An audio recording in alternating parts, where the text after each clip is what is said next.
欢迎来到少主离的魔玩频道。今天我们再来玩炫卡斗士2的这一款暴旋洛克。哇，这个的载具形态，第一眼看上去就让人感觉非常的霸气，巨大的螺旋钻头，这个太男人浪漫了。履带下方这里有设计小导轮，所以呢，来回推车滚动还是很丝滑的。除了漂亮的钻头，整体的一个完整度还是非常不错的。底盘这里特别的干净，履带的刻画造型也很漂亮。整体拿起来其实还是挺有分量的，虽然没什么合金零件，但是炫卡斗士的玩具突出的就是一个用料厚实。而且这个材质摸起来很润泽。别看这个暴旋洛克的造型很霸气啊，其实在动画片里边是一个很呆萌的小可爱，也是豆芽小同学非常喜欢的一个角色。那我们来开始变形吧。首先抠松板子，这两块蓝色的零件下方这里有两个锁扣的位点，把这里卸松。然后灰色的零件我们先打开，腾出空间来。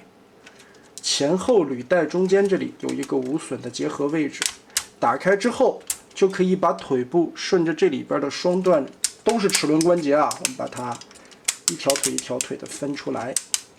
它这个膝盖的双关节是 Z 字这样叠放好了以后又旋转了一个90度，所以可以收纳的特别到里边。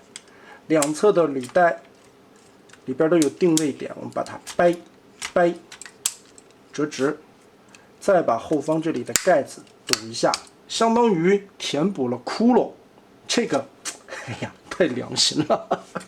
就是你玩变形金刚玩多了吧，突然之间有这么良心的玩具，嘿嘿，真的觉得自己以前玩的东西都是些啥。然后把前履带90度折过来，中间这里左右打开插扣，包括这个大钻头的插扣也给它抠开。哎，就可以90度直接翻过来，翻折到底先不要锁啊，把上方的这个大钻头再给它转一个180度，拧过来以后没有阻碍点，肩膀后方这里的无损咬扣再插上，锁住，顺着肩膀的关节180度翻转下来，同时同肩关节这里往开张一点。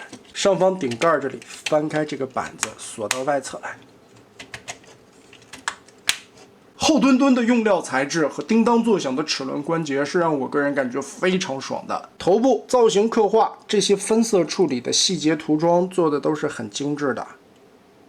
肩膀这里平举，360度旋转。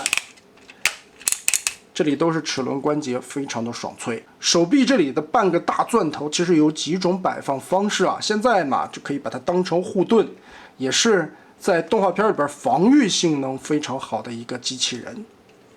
通过根部的一个双关节，我们可以把它拉出来。哎，这里边竟然这一面没有什么偷胶空洞的地方，这一块板子拉下来锁住。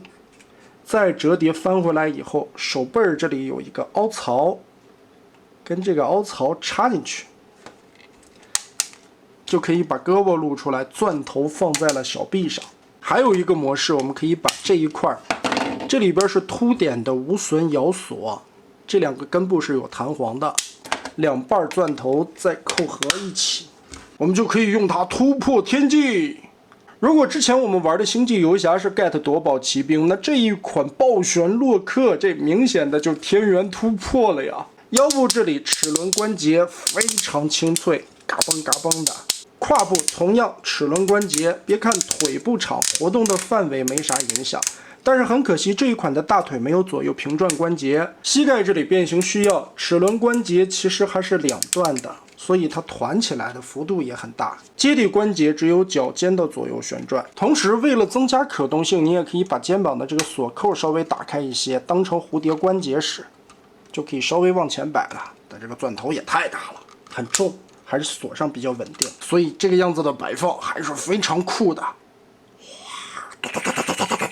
这款其实各方面的素质都是可以的，包括这里边的偷胶面都给你盖得严严实实。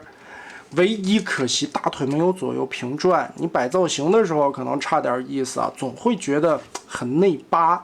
虽然是一个小可爱吧，但是还是想把它摆得更有气势一些。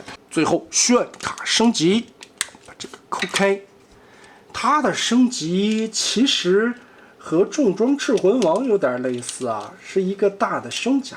我们把这两块打开，翻转180度，这一块钻头造型零件打开，然后后边这里黑色的零件拆一半，翻转180度，上方这里呢双关节，再把它扩宽，翻折锁上来，左右打开，钻头胸甲，顺着这里边的无损咬扣进行扣合。